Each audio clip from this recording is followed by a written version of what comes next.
12절까지 말씀입니다. 함께 읽으면 아주 방금 찬양했기 때문에 쉽게 익숙하게 들어올 것 같습니다. 함께 읽겠습니다. 시작. 하나님, 내 속에 깨끗한 마음을 창조하여 주시고 내 속을 견고한 심령으로 새롭게 하여 주십시오. 주님 앞에서 나를 쫓아내지 마시며 주님의 성령을 나에게서 거두어 가지 말아 주십시오.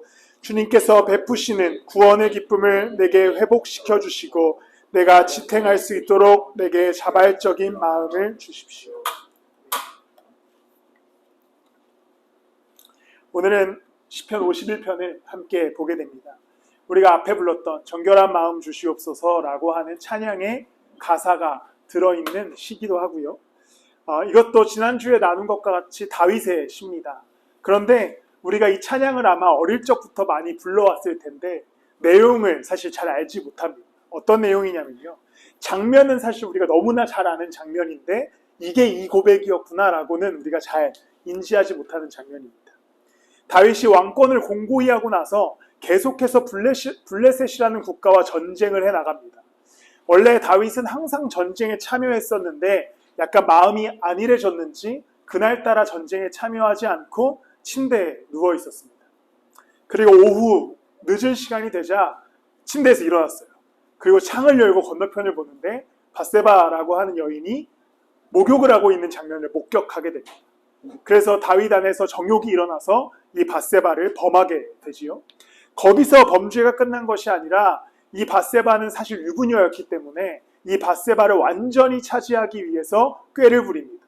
바로 그의 남편이었던 장군 우리아를 사지로 몰아넣는 거죠. 사실 굳이 보내지 않아도 될 전쟁터에 보내서 우리아가 자연스럽게 전사하게 만듭니다.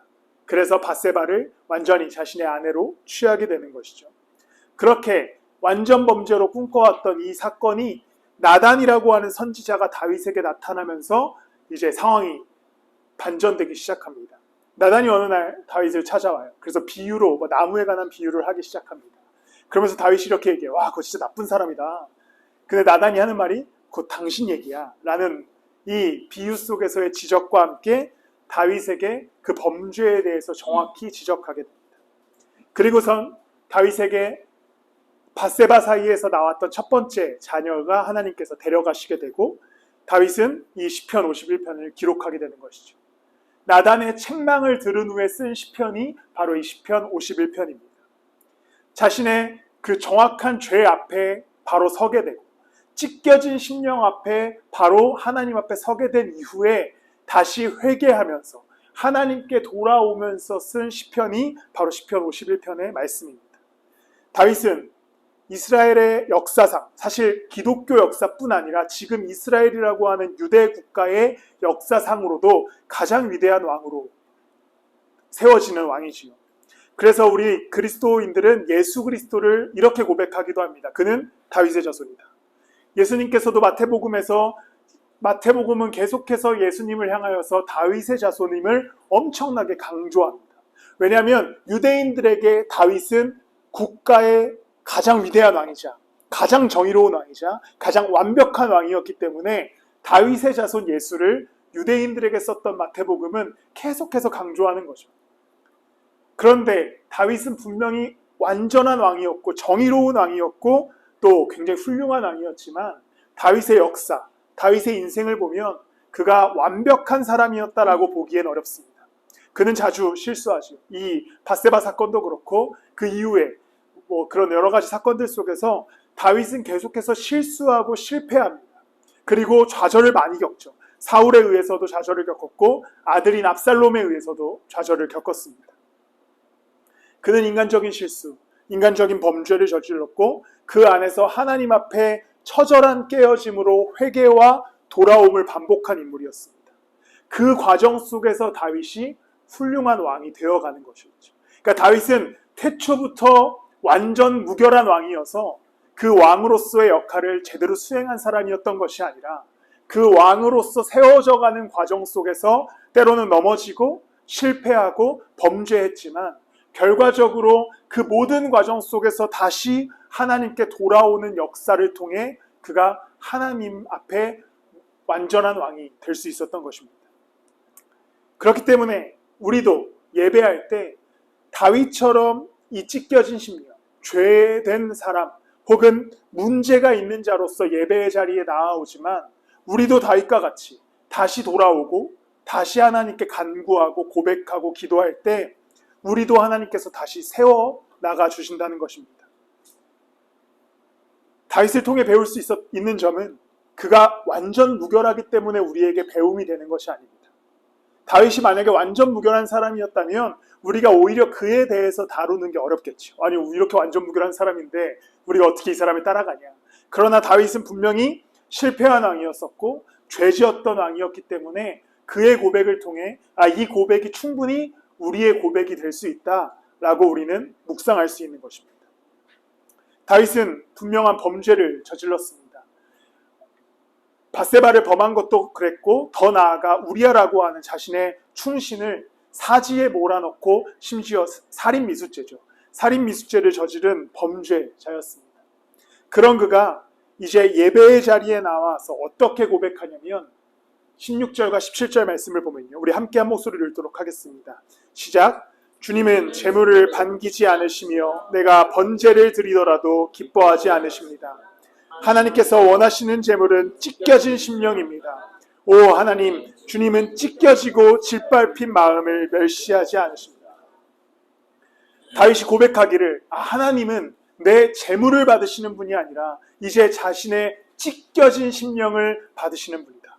오 하나님, 이 찢겨지고 짓밟힌 죄인의 모습을 예배의 제물로 받아달라라고 고백하는 것이죠. 하나님이 받으시는 제물은 찢겨진 우리의 삶입니다.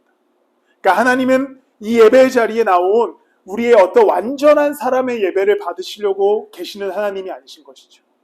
하나님은 때로는 찢겨지고 때로는 죄를 짓고 때로는 넘어진 이 우리 각 개인의 인생을 제물로서 받으시는 예배를 받으시는 분이시라는 겁니다. 사람들의 상황과 사람들의 상태가 하나님께서 그 모습 그대로 받기를 원하시지 우리의 꾸며진 모습, 우리의 어떤 꾸며진 예배자의 태도를 하나님께서 받지 않으신다는 거죠. 다윗은 사실 큰 범죄를 저질렀습니다. 굉장히 부끄러운 마음이 있었습니다. 그 마음이 찢겨졌고 그리고 그 마음에 하나님 앞에서 부끄럽고 하나님 앞에서 온전히 설 수 없는 그러한 사람이었습니다. 그런데 이제 그가 고백하기를 이 찢겨진 심령, 이 죄인된 사람, 나를 제물로 받으시는 하나님께 내가 나아간다 라고 다윗이 고백하는 것이죠. 완벽한 신앙의 모습을 하나님께서 기다리지 않으십니다. 우리가 예배하러 나올 때 내가 이번 주에 죄 지었는데, 내가 이번 주에 하나님을 온전히 따르지 못했는데, 내가 이번 주에 말씀을 제대로 보지 못했는데 내가 예배할 자격이 없어 라고 고백하는 것은 하나님의 뜻이 아니라는 것이죠. 하나님의 뜻은 한 주간의 삶이 찢겨졌다면 그것이 내 죄 때문에 찢겨졌든지 아니면 내 상황 때문에 찢겨졌든지 아니면 내 문제 때문에 내 삶이 무너졌든지 그냥 그 모습 그대로 하나님께 나와서 하나님 나 예배하러 나왔습니다 라고 할 때 그 사람을 제물로 받으시는 분이 바로 하나님이시라는 것이죠.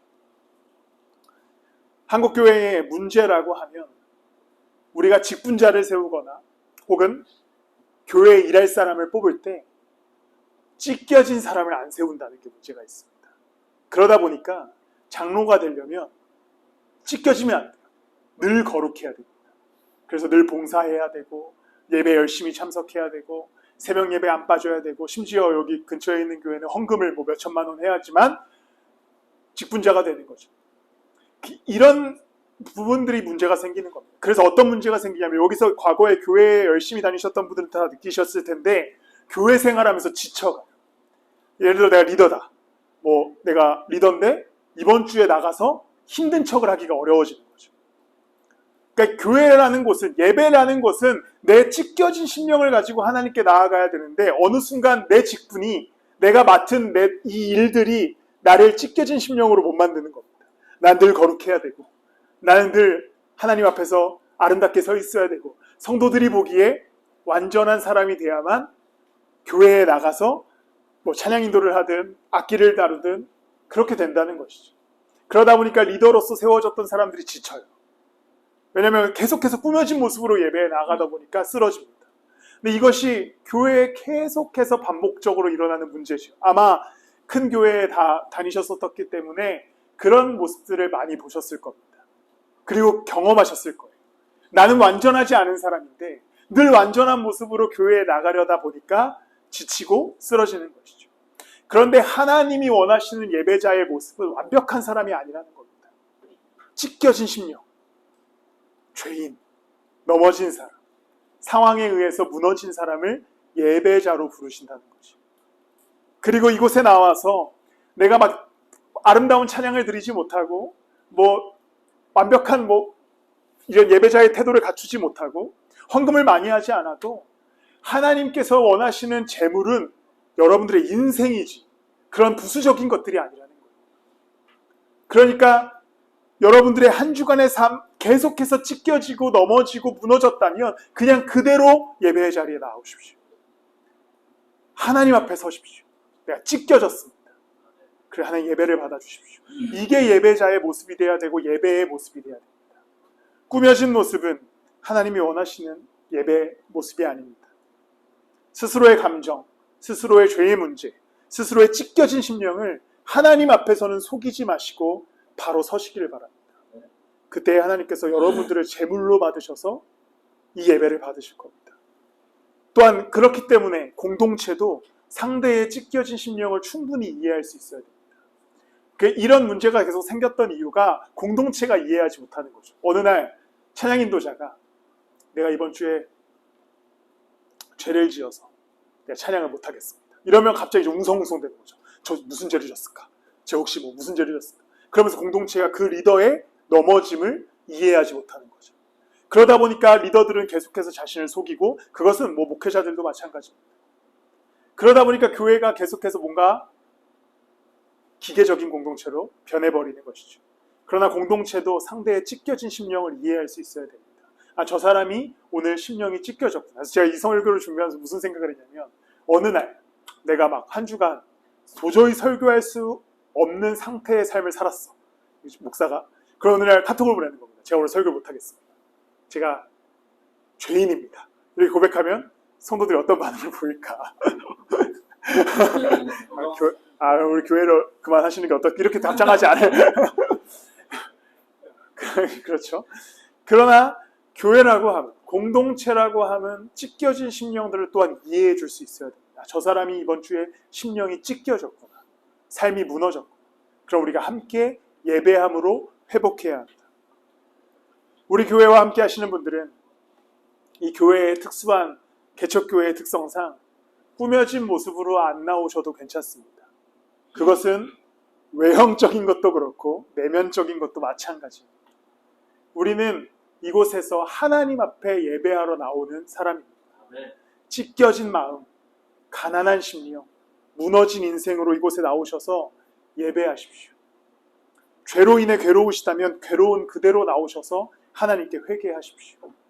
내가 예배할 마음이 전혀 들지 않다면 그 마음 그대로 가지고 나오셔서 하나님께 간구하십시오. 하나님, 내가 지금 예배할 때가 아닙니다.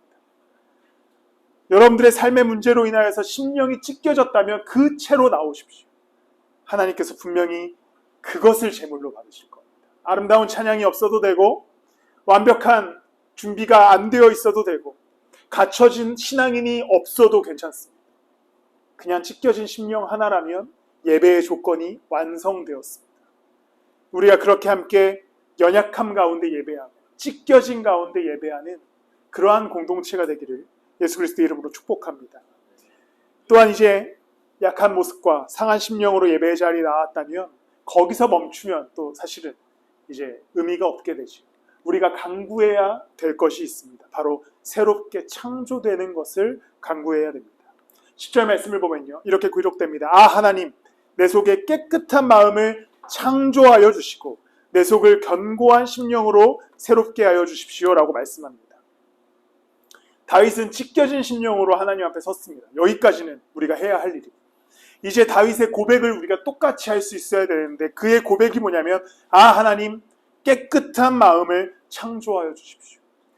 내 찢겨진 심령을 회복시켜 주시고 상한 심령을 새롭게 해주셔서 창조하는 심령으로 예배하게 해달라는 이제 나아가는 것에 대한 기도가 필요합니다.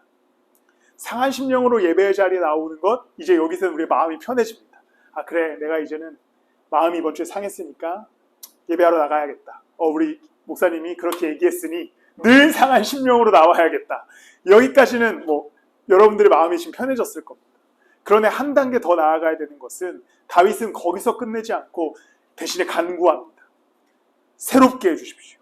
근데 어느 정도로 새롭게 해달라고 기도하냐면 창조하여 달라고. 창조라는 것이 무슨 말입니까? 완전히 처음부터 하나님이 역사하셔서 새롭게 하는 것을 의미합니다. 이제 이 기도는 필요한 거예요. 찢겨진 심령으로 나오는 건 괜찮다. 근데 이런 태도는 안 된다는 겁니다. 하나님, 내가 찢겨졌으니 하나님 이제 나 그냥 내비두세요. 나 계속 찢겨져 있겠습니다. 이건 말고 찢겨진 마음으로 나오는 거 하나님이 받으시되 나와서 우리는 구할 수 있어야 됩니다. 하나님, 나를 새롭게 해주십시오. 나를 창조되는 그 정도 수준으로 나를 회복시켜달라는 기도가 필요한 것이죠.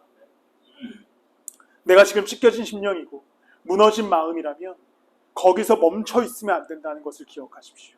하나님께 나아가서 나를 새롭게 해주십시오. 그냥 새롭게 해주는 것을 넘어 새롭게 창조해 주십시오라는 기도가 필요합니다. 그래야 하나님이 하나님의 순간에 그 기도를 들으셔서 여러분들의 심령을 새롭게 하여 주실 겁니다.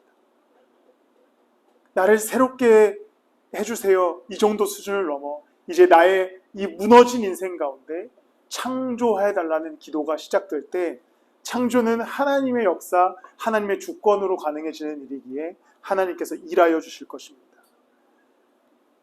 그러면 하나님께서 우리를 회복시켜 주실 것이고, 이제 우리의 인생은 이 주일에 멈춰 있는 것이 아니라 당장 월요일의 인생을 나아가 창조된 심령으로 우리의 인생을 살아가게 될 것입니다. 지난주 월요일 숭실대에서 설교를 했습니다. 갔더니 이게 참, 이제 그날 예배 후에 그 뷔페를 먹었거든요. 근데 이미 예배 전에 그 예배당 뒤쪽에 뷔페가 세팅돼 있고 밥 먹을 세팅이 다 끝나고 앞에 음료수 놓여져 있고 이제 빨리 예배를 끝내야 되는 상황인 거예요. 설교 자리에 올라갔습니다. 근데 진짜 막 심령이 이미 찢겨졌어요. 이게 뭐냐, 뭐 앞에 뷔페 차려져 있고 막 내가 무슨 결혼식 주례하러 올라온 것도 아니고 설교를 해야 되는. 근데 제 설교 주제가 뭐였냐면, 거기 계신 분들이 대부분 이제 대형교회 부목사님들이셨기 때문에 교회가 건물과 모이는 인원수와 주일에만 집중하다 보니 성도들의 삶이 무너졌고 한국교회가 무너졌다. 다 교회 잘못이다. 그러니까 여러분들이 이제 세상으로 나아가 교회가 돼야 돼요. 목사부터 교회가 되고, 라이트하우스 정신 중에 하나죠. 성도들을 교회로 세워가야 된다라는 설교를 하고 내려왔습니다. 그러자 이제 교수님께서 이 다음에 광고를 하러 올라오셔서 정말 담대한 사람이다. 성전 노예 중에 저렇게 담대한 노예는 처음 봤다. 이렇게 얘기를 해주셔서 감사했지만, 이것이 교회의 정신이 돼야 돼요. 이제 우리가 회복되어서 이 땅을 살아가야 되는 것이죠. 그러니까 순서를 바꾸면 안 됩니다. 막 평일에는 막 열심히 살아요. 막 살다가 교회에 나오면 찢깁니다. 나 교회 나와서 힘들어. 다시 또 그래서 삶에서 회복됩니다. 네, 이번 주에 좋은 사람 만나서 회복되고, 좋은 일정을 통해서 회복되고, 맛있는 음식 먹고 회복되고, 다시 주일이 되면 찢겨집니다. 이 순서로 되면 안 된다는 거죠. 우리의 순서는 어떻게 되냐면, 교회에 와서 새롭게 회복되고 일주일 동안 열심히 그 회복된 마음으로 소비하며 살아가는 교회가 되고, 그리고 다시 주일에 와서 회복되어지고, 이게 반복돼야지 이번 주에 뭘로 힐링 받아야겠다라는 생각을 해서는 안 된다. 해야 되지만 그러니까 그 순서가 되면 안 된다는 거죠. 근데 우리의 예전에 대형교회나 교회에 계셨을 때 생각을 해보십시오. 그런 식의 습관, 패턴들을 많이 갖고 계시지 않으셨습니까? 주일 끝났다. 이제 드디어 끝났다. 이 생각 안 해보신 분 있으십니까? 다 해보셨을 겁니다. 해봤잖아요. 영화 해봤잖아요. 이제 내일부터 이제 교회 안 가도 된다. 해봤잖아요. 다 해봤을 겁니다. 근데 이런 패턴이 교회가 되는 순간, 교회가 이거는 제 역할을 못하는 것이죠. 교회에 나와서 하나님께 간구하십시오. 새롭게 해주십시오. 내 영을 회복시켜 주십시오. 그리고 한 주간을 그 회복된 영으로 소비하며 살아가야 합니다. 다윗은 이 새 창조를 통해 다시 회복된 왕으로서 이스라엘의 왕으로 살아가게 됩니다. 그리고 그가 그 심령으로 예배의 자리에 나아가고 왕권을 잡고 진실하게 정의롭게 이스라엘을 통치해 나갈 때 하나님께서는 이제 그의 왕의 자리에서 그를 세워주시고 결과적으로 지금까지도 이스라엘의 가장 위대한 왕으로 우리는 다윗을 뽑고 다윗을 생각하는 것이죠. 회복을 바라십시오. 예배의 자리에 나와서 회복되시길 소망합니다. 그때 하나님께서 여러분들을 진짜 세상 속에서 회복시켜 주실 것입니다. 그러니까 여러분들이 교회를 섬기고 싶은 마음이 들 때, 예를 들어서 내가 그걸 바라는 건 아닙니다. 찬양 인도를 해야겠다. 근데 그 마음이 들 때 무엇을 생각하셔야 되냐면 내가 찬양 인도를 함으로 내 심령이 찢겨질 것 같다. 그럼 하시면 안 됩니다. 내가 찬양 인도를 함으로 회복될 것 같다. 그러면 하셔도 됩니다. 그러니까 저는 강제 노역을 시키지 않습니다.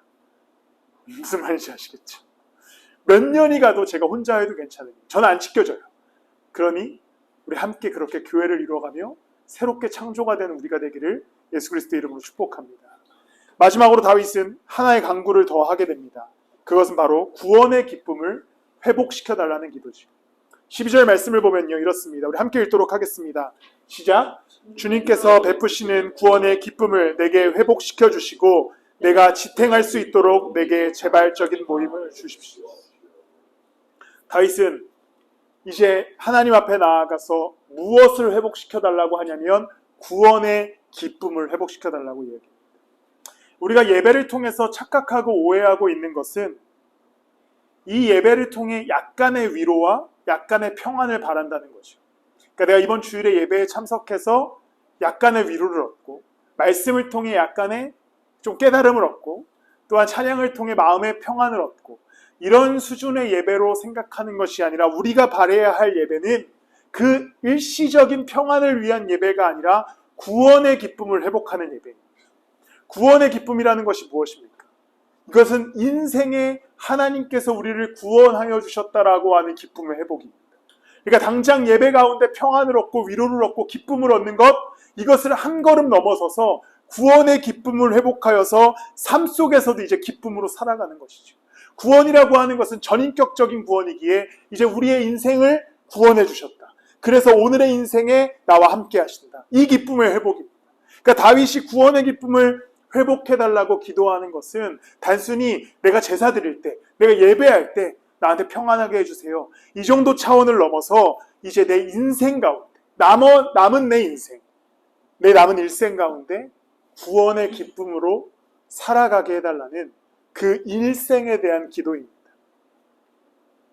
한번 예배, 좋은 찬양을 드리고 좋은 예배를 드리는 것은 일회성에 불과할 수 있습니다.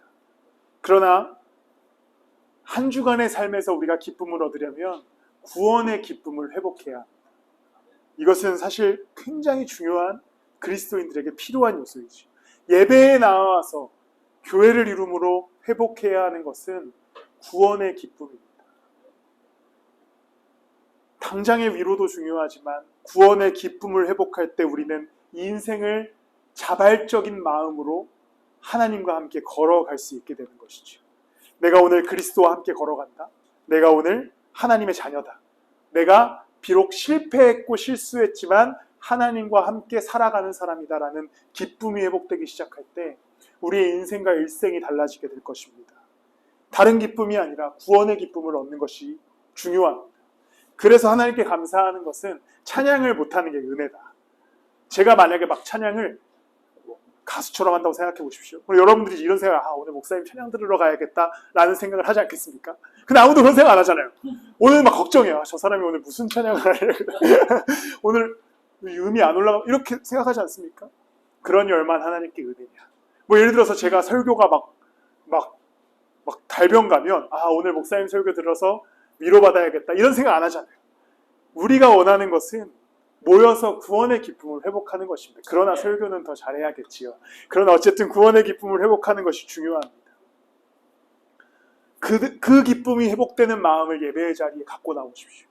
일회성의 위로, 단순한 단기적인 회복이 아니라 예배와 예배를 통해 구원의 기쁨이 회복되고 그래서 내가 일생을 살아가면서 하나님의 자녀로 구원받은 자로 십자가의 보혈로 새롭게 된 자로 살아가는 그 복을 누리시기를 축복합니다. 우리가 이번 주부터 평일 예배를 시작합니다.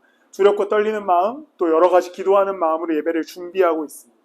예배하는 이유는 별거 없어요. 교회 프로그램을 만드는 것도 아니고 어떤 좋은 설교를 하기 위해서도 아니라 평일에 하루, 혹시 또 주일에 못 오시는 분들이 계실 수도 있고 평일에 하루 또 한 번 예배하면서 이 구원의 기쁨을 계속 회복시켜 나가죠. 그러니까 일주일이 너무 길 것 같으면 왜 우리의 어른들이 수요 예배를 드렸을까? 일주일이 혹시 너무 길었던 건 아닐까? 하나님을 잊어버리기에 딱 좋을 그 3일째에 혹시 수요 예배를 드리신 건 아닐까? 이런 생각을 좀 하게 됐습니다. 그러니까 한 번 더 예배 드리면서 계속해서 회복해 나가자라는 의미가 있습니다. 우리가 모든 예배를 통해 구원의 기쁨이 회복되어지기를 예수 그리스도 이름으로 축복합니다. 말씀을 마무리하겠습니다. 예배 자리에 나올 때 여러분들이 어떠한 심령인지, 어떠한 상황인지, 어떠한 여건인지는 중요하지 않습니다. 기쁜 마음으로 나오시든 찢어진 심령으로 나오시든 하나님께서는 여러분들의 자체의 그 마음을 예배로 받으신다는 것을 기억하십시오. 그래서 하나님이 그 모습 그대로를 기뻐하실 겁니다. 대신에 거기서 멈추지 마시고 구하십시오. 나를 새롭게 해주시고 구원의 기쁨 회복시켜 주셔서 한 주간의 일생을 열심히 기쁘게 살아가게 해달라고 기도하는 우리가 되기를 예수 그리스도의 이름으로 축복합니다. 이 시간 우리 함께 찬양하고 예배를 또한 마치겠습니다.